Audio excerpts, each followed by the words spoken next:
ஆத்ம நண்பர்கள் அனைவருக்கும் அன்பான வணக்கம். நம்முடைய ஆத்ம ஞான மையம் யூடியூப் சேனலில் தொடர்ந்து மார்கழி மாதத்தினுடைய திருப்பாவை திருவெம்பாவை பதிவுகள், அதோடு சேர்த்து சிறப்பு தகவல்கள், இது எல்லாத்தையும் நம்ம பார்த்துக்கிட்டு இருக்கிறோம். இன்றைக்கு மார்கழி மாதத்தினுடைய 7வது நாள். இந்த 7வது நாளில் மாணிக்கவாசக சுவாமிகள் நமக்கு அருளி செய்திருக்கக்கூடிய திருவெம்பாவை பாடல் என்ன அப்படிங்கிறத நம்ம முதல்ல பார்த்துட்டு வருவோம். அதற்கு பிறகு பாடலினுடைய தாத்பரியத்தை நாம் சிந்திக்கலாம்.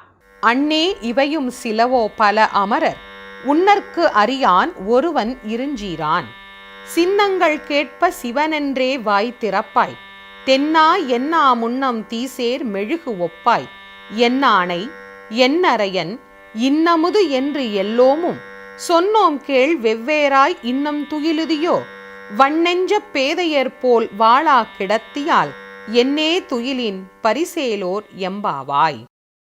இந்த பாடல்ல மாணிக்க வாசகர் சிவபெருமானுடைய அந்த புறப்பாடு அப்படிங்கிறத ரொம்ப அழகா நமக்கு அப்படி ஒரு படம் போல வர்ணித்து காட்டுகிறார் அப்படின்னு தான் சொல்லணும். சுவாமி புறப்பாடு ஆகும்போது அங்க நீங்க பார்த்தீங்க அப்படின்னா முதல்ல சின்னங்கள் ஒலிக்கும். சின்னங்கள் ஒலிக்கும் அப்படின்னா சிவ சின்னங்கள் அப்படிங்கிறது பல வகையாக உண்டு. ஒன்று, நாம் அணியக்கூடிய திருநீரு, ருத்ராட்சம், இவைக்கும் சிவ சின்னங்கள் அப்படின்னு பேரு. இங்கே அவர் குறிப்பிடக்கூடிய சின்னங்கள் எது அப்படின்னா வாத்தியங்கள் அப்படிங்கிற பொருளும் அதற்கு உண்டு. அந்த வாத்தியங்கள் சிவவாத்தியங்கள் அப்படின்னு நம்ம சொல்கிறோம்ல, அந்த சிவவாத்தியங்களில் கொம்பு ஊதுவது, அதோடு சேர்த்து டமருகத்தினுடைய ஓசை, இப்படி பல வாத்திய கருவிகள் உண்டு. அது ஒன்னொன்றுத்துக்கும் ஒவ்வொரு பேர் உண்டு. குறிப்பாக அதை சிவவாத்தியம் அப்படின்னு சொல்கிறது உண்டு.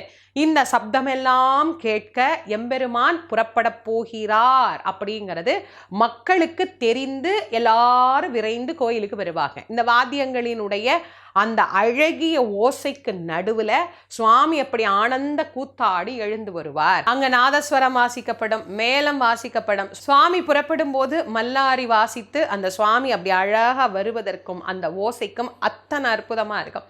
அப்படி சுவாமி புறப்பாடாகி வருகிற போது தென்னாடுடைய சிவனே போற்றி அப்படின்னு சொன்னா விண்ணதிர சத்தம் கேட்குமா, எந்நாட்டவர்க்கும் இறைவா போற்றி அப்படின்னு. அதுல தென்னா அப்படின்னு சத்தம் கேட்கறதுக்கு முன்னாடியே ஓடி வந்து எந்நாட்டவருக்கும் இறைவா போற்றின்னு சொன்ன பெண் தானே நீனு, இப்போ இப்படி படுத்து தூங்கிட்டு இருக்கிறியே, இது நியாயமா? அதாவது தென்னாடுடைய சிவனே போற்றின்னு முழுசா கேட்க கூட வேண்டாமா, தென்னான்னு கேட்டாலே போதுமா, ஓடி வந்து அந்த அடுத்ததை எந்நாட்டவர்க்கும் இறைவா போற்றின்னு போற்றி போற்றி போற்றின்னு போற்றி கொண்டிருந்த பெண்ணே இப்போ இப்படி படுத்து தூங்கிட்டு இருக்கிறியே, இந்த அழகிய காட்சியை காணாம இந்த தூக்கம் உனக்கு என்ன பரிசு கொடுத்தது? இந்த தூக்கத்தால உனக்கு என்ன கிடைச்சிது? மாணிக்க வாசகர் அழகா சொல்றார், இத்தனை இறை அருளை பற்றி சொல்லியும் எழுந்து வராத ஒரு சோம்பேறித்தனத்தை உனக்கு பரிசாக கொடுத்துருக்குதே, ஒரு கெட்ட பேரை உனக்கு பரிசாக கொடுத்துருக்குதே, இதுதான் தூக்கம் தரும் பரிசு. இதை நீ தெளிவா தெரிஞ்சுக்கோ. நீ இவ்வளவு காலமா செய்த பக்தி, இப்ப நான் சொல்றேன் இறைவனின் பெருமையை எவ்வளவோ, ஆனா எதுவுமே உன் காதுல விழாம இப்படி சௌக்கியமா தூங்கிட்டு இருக்கிற பாரு, இந்த தூக்கத்தின் பரிசு இதுதான். இதை நீ தெளிவா தெரிஞ்சுக்கோ. ஒரு நாளும் உனக்கு தூக்கம் அருளை பரிசாக கொடுக்காது. அதை நீ விலக்கி விட்டு வந்தால் மட்டுமே இந்த அழகிய காட்சியை காண முடியும், இறைவனை வழிபாடு செய்ய முடியும், உள்ளம் முருகி கண்ணீர் பெருகி அவனை சரணாகதி அடைய முடியும் அப்படிங்கிறத நமக்கு சொல்றேன். இதுல நமக்கு என்ன தத்துவம் இருக்கு? எல்லாமே தத்துவம் தான். நம்ம மார்கழி மாசத்துலன்னு இல்லை, மற்ற எல்லா மாசத்துலையும் காலையில் எந்திரிக்கிறதுல ஒரு பெரிய சோம்பேறித்தனம் இருக்கு. அதை குறிப்பாக இந்த மார்கழி மாசத்துல காலையில் எந்திரிக்கணுமா, நல்ல தூக்கம் வருதே, அப்படியே இழுத்து பொதிட்டு தூங்கினா சௌக்கியமா இருக்குமே, இந்த வார்த்தையை சொல்லாதவங்க யாருமே இருக்க மாட்டாங்க. நீங்கள் காலையில் எழுப்பி பாருங்க, ஏம்மா நல்ல தூக்கம் வருதுமா, அதுவும் குளிருக்கு அதுக்கும் நல்ல சுகமாக தூங்கலாம். இப்படி தூக்கத்தில் சுகம் கண்டு கொண்டே இருந்தால் என்றைக்கு அருளை தேடி நாம் பயணிப்பது? அப்போ அருளை தேடி பயணிப்பதற்கு ஏதாவது கொஞ்சம் ஒரு சின்ன தியாகம் பண்ணணும்ல. அதனால்தான் ஒரு மாதமும் நம்மளை பயிற்றுவிக்கிறார்கள். இது ஒரு பயிற்சி காலம். ஒரு மாதம் நம்ம பழகணும்னா அது அடுத்தடுத்து அப்படியே சுலபமாக நமக்கு வந்துடும்ல. அதைத்தான் இங்கே நமக்கு பயிற்சி காலமாக நமக்கு பெரியவங்க இந்த ஒரு மாதம் முழுவதும் விடியற்காலையில் எழுந்து வழிபாட்டை செய்யுங்கள் அப்படின்னு நமக்கு சொல்கிறாங்க. சரி, இன்றைய பாவை பாசுரத்துல நாச்சியார் என்ன சொல்றாருன்னு பார்க்கணும் இல்ல? பாவை பாசுரத்தை முதல்ல பார்ப்போம், அதற்கு பிறகு அதனுடைய பொருளை பார்க்கலாம். கீசு கீசென்று எங்கும் ஆனை சாத்தன் கலந்து பேசின பேச்சரவம் கேட்டிலையோ பேய் பெண்ணே, காசும் பிறப்பும் கலகலப்ப கைப்பேர்த்து வாச நறுங்குழல் ஆட்சியர் மத்தினால் ஓசைப்படுத்த தயிரரவம் கேட்டிலையோ, நாயக பெண் பிள்ளாய் நாராயணன் மூர்த்தி கேசவனை பாடவும் நீ கேட்டே கிடத்தியோ, தேசமுடையாய் திரளேலோர் எம்பாவாய். இந்த பாடல்ல நாச்சியார் தன்னுடைய தோழியை பார்த்து பேசுற மாதிரி தான் இதையும் பாடி இருக்கிறாரு. இதுல நாச்சியார் சொல்றார், என் பெண்ணே, அங்க பார், கோவில்ல எல்லாம் தயாராச்சு, இறைவனை எல்லாரும் புகழ்ந்து பாட ஆரம்பிச்சுட்டாங்க, அதெல்லாம் உன் காதுல விழலை. சரி, அது விழலைனாலும் பரவாயில்லை, பக்கத்தில் உன்னை சுற்றி நடக்கக்கூடிய விஷயங்கள் கூட உனக்கு காதில் விழமாட்டேங்குதே, எல்லாரும் வேலை செய்ய ஆரம்பிச்சிட்டாங்க, ஆனால் நீ மட்டும் தூங்குறியே, ஆனை சாத்தன் என்கின்ற பறவையினுடைய ஒலி உன் காதில் விழலை. சரி, அது விழலை, உன் வீட்டுக்குள்ளேயே பாரு, உங்கள் அம்மா நடக்கிறாங்க, எல்லாரும் நடக்க ஆரம்பிச்சிட்டாங்க, நடக்கிறதோடையா வேலையே செய்ய ஆரம்பிச்சிட்டாங்க. அங்கே இருக்கக்கூடிய ஆயர்குல பெண்களுக்கெல்லாம் என்ன வேலை?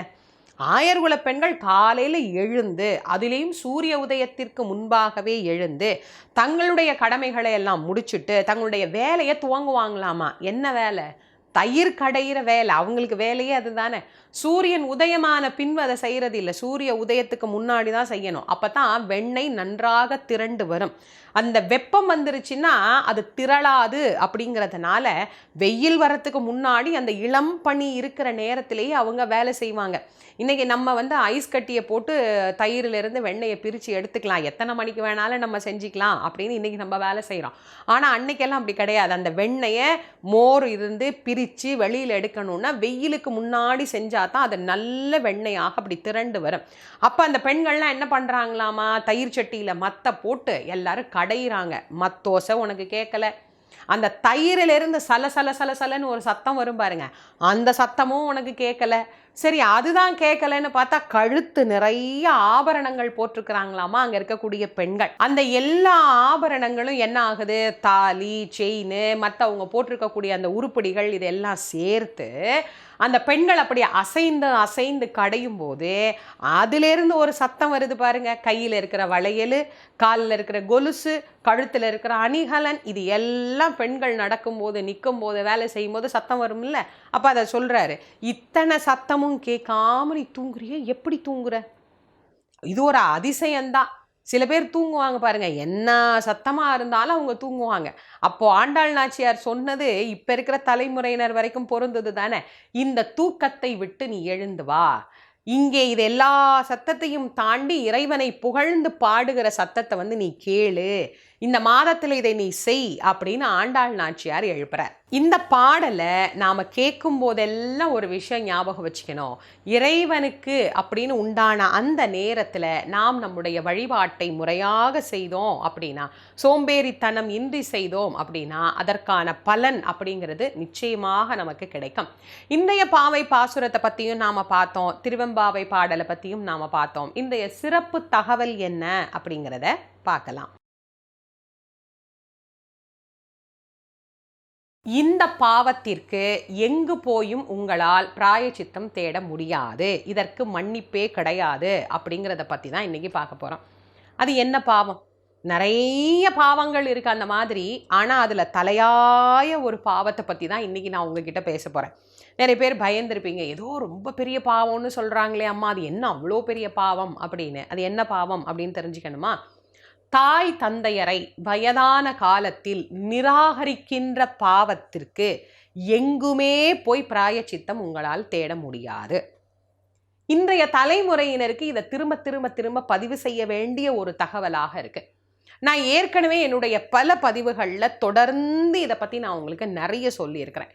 இந்த உலகத்திற்கு நாம் வருவதற்கு காரணமாக இருந்தவர்கள் தாயும் தந்தையும். இந்த தாயும் தந்தையும் இல்லாமல் நாம் இந்த உலகத்தில் கிடையாது. அதை முதல்ல தெளிவாக தெரிஞ்சுக்கோங்க. அந்த தாய்க்கும் தந்தைக்கும் நாம் செய்ய வேண்டியது கடன், கடமை.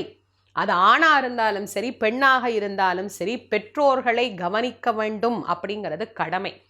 அவர்கள் இளமையில் நம்மளை எப்படியெல்லாம் கவனிச்சாங்க? அவங்க இளமையில் நம்மளை கொஞ்சம் சோம்பேறித்தனப்பட்டு கவனிக்காமல் விட்டுருந்தா நாம் இந்த நிலைமைக்கு வந்திருப்போமா? நீங்கள் யோசிச்சு பாருங்க. இந்த ஊசியை இந்த மாசத்துல இந்த தேதியில் போடணும் அப்படின்னு நம்ம பிறக்கும் போதே ஒரு பெரிய லிஸ்ட்டு போட்டு கையில் கொடுத்துருவாங்க. அது படிக்க தெரிஞ்ச அம்மாவாக இருந்தாலும் படிக்க தெரியாத அம்மாவாக இருந்தாலும் காலண்டரில் அந்த தேதியை பார்த்துக்கிட்டே இருப்பா. தடுப்பூசி போடணும், இந்த தேதியில் என் குழந்தைக்கு போடணும் அப்படின்னு. யார் இருந்தாலும் யார் இல்லைன்னாலும் அவள் அந்த குழந்தையை தூக்கிக்கிட்டு டாக்டர்கிட்ட போய் அந்த தேதியில் அந்த தடுப்பூசியை போட்டுட்டு வந்து அந்த குழந்தைக்கு ஜுரம் வந்துடும். அந்த ஜுரத்தெல்லாம் சரி பண்ணி அந்த குழந்தைய காப்பாற்றி எத்தனை தடுப்பூசி போட்டு ஜுரம் வந்து அதில் அம்மாவுக்கு ஜுரம் வந்து எவ்வளோ கஷ்டப்பட்டுருக்குறாங்க இளமையில். பார்த்துக்கலாம் விடுங்க, இன்றைக்கி இல்லைன்னா என்ன, அடுத்த மாதம் போட்டுக்கலாம் அப்படின்னு எந்த தாயாவது இளமையில் நமக்கு போடக்கூடிய ஒரு ஊசியவாது தள்ளி போட்டிருப்பாளா? அப்படின்னா கிடையாது. ஏன் இந்த ஊசியை ஒழுங்காக போடலைன்னா இந்த நோய் வந்துருமோ, இதை செய்யலைன்னா இது வந்துருமோ, இதை செய்யலைன்னா அது வந்துருமோ அப்படின்னு பார்த்து பார்த்து பார்த்து பார்த்து பக்குவமாக நம்மை பேணி பாதுகாத்து வளர்த்த அந்த தாயையும் தந்தையையும் வயோதிக காலத்தில் பார்த்துக்கிற கடமை யாருக்கு இருக்குது? பிள்ளைகளுக்கு இருக்குதானே? அது கடமை தானே. சில பேர் நினைக்கலாம், நாங்கள் ஏன் பார்த்துக்கணும், அதுதான் அவங்கள பார்த்துக்கிறதுக்கு அவங்களுக்கே பணம் வருது, அவங்களே அவங்கள பார்த்துக்க போகிறாங்க, எங்கள் அண்ணன் பார்த்துக்குவான், என் தம்பி பார்த்துக்குவான், என் தங்கச்சி பார்த்துக்குவான், நானே ஏன் பார்த்துக்கணும் அப்படின்னா நமக்கு அப்படின்னு ஒரு பங்கு இருக்கு. எத்தனை குழந்தைகளை ஒரு தாய் பெற்றாலும் அத்தனை குழந்தைகளும் தன்னை வயோதிக காலத்தில் கவனித்து கொள்ள வேண்டும் அப்படிங்கிறது அந்த தாய்க்கு நியதி. 10 பிள்ளை பெற்றாலும் அந்த தாய் 10 பிள்ளையும் சரியாக தானே கவனிச்சா? ஒரு பிள்ளைய ஒரு மாதிரி இன்னொரு பிள்ளை இன்னொரு மாதிரி கவனிக்கலைல்ல. அப்போ எல்லாத்தையும் ஒரே மாதிரி தானே கவனிச்சா? நாமும் வயோதிக காலத்தில் அதே மாதிரி பார்த்துக்கணும்ல. அவர் செஞ்சாலும் நாமும் செய்ய வேண்டும் அப்படிங்கிறது கடமை. அவர்கள் நன்றாக வாழ்ந்த காலத்தில் அவங்க கிட்ட இருந்து எல்லா உழைப்பையும் சுரண்டி கொண்டு அவர்களின் ஆரோக்கியத்தை நமக்காக அவங்க கெடுத்துக்கிட்டு வேலை செஞ்சாங்க. அதெல்லாம் வாங்கிக்கிட்டு அவங்க சொத்தெல்லாமும் வாங்கிக்கிட்டு அதுக்கப்புறமா அவங்கள வேணாம் அப்படின்னு தூக்கி போடுறது எந்த அளவுக்கு நியாயமாக இருக்கும் அப்படின்னு ஒரு நிமிஷம் கண்ணை மூடி ஒவ்வொருத்தரும் யோசிக்கணும். ஆக வயசான காலத்தில் பெற்றோர்களை பேணி பாதுகாக்க வேண்டும் அப்படிங்கிறது கடமை. முதியோர் இல்லத்தில் கொண்டு போய் அவங்கள விடுறது அப்படிங்கிறது மிக மிக மிக ஒரு கேவலமான ஒரு விஷயம். அவர்களை நம்மோடு வைத்து நாம் பேணி பாதுகாத்து அவர்களுக்கு செய்ய வேண்டிய சரியான வாழ்க்கை முறைக்கு தேவையான எல்லா வசதிகளையும் செய்து கொடுத்து நாம் அவங்கள கவனிச்சுக்கணும். இப்போ நிறைய பேர் நீங்கள் கேட்கலாம், எங்களுக்கு அதுக்கான வசதி கிடையாது, நாங்களே வசதி இல்லாமல் சாதாரணமாக தான் இருக்கிறோம், நாங்கள் அவங்களுக்கு இவ்வளோவும் செய்ய முடியாது அப்படின்னா நீங்கள் எப்படி இருக்கிறீங்களோ அப்படியே அவங்களுக்கு வேணுங்கிறத நீங்கள் செய்யுங்க. அதைத்தான் நான் சொல்ல வரேன்.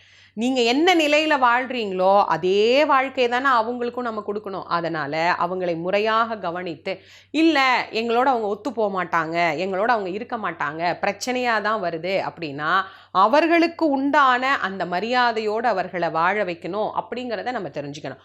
பிடிக்குதோ பிடிக்கலையோ அது அடுத்த விஷயம். அவர்களுக்கு செய்ய வேண்டியது கடமை. நான் திரும்ப திரும்ப பல முறை இதே வார்த்தையை நான் திரும்ப சொல்லியிருக்கிறேன்.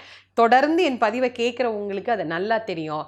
பெற்றோர்கள் எங்கள் அண்ணனுக்கு தாமா சாதகமாக இருப்பாங்க, என் சொத்து எனக்கு கூட கொடுக்கவே இல்லை, எங்கள் அக்காவுக்கே எல்லாத்தையும் கொடுத்துட்டாங்க, ஆம்பளை பையனாக இருந்து என்னை அவங்க நிராகரிச்சிட்டாங்க, இந்த மாதிரி நிறைய பேர் அதில் நீங்கள் கமெண்ட்ஸ் கொடுத்துருக்குறீங்க. நான் படிச்சிருக்கிறேன். எங்கள் அண்ணனே தான் பார்த்தாங்க, பொம்பளை பிள்ளைன்னு எங்களை எங்கள் அப்பா அம்மா பார்க்கவே இல்லை அப்படின்னு நிறைய பெண்களும் சொல்லியிருக்கிறீங்க. உங்களுக்கு செய்கிறாங்களோ செய்யலையோ, உங்களை கவனிச்சாங்களோ கவனிக்கலையோ, இளமையில் அவங்க செஞ்சதுக்கு நாம் செய்ய வேண்டும் என்பது கடமை.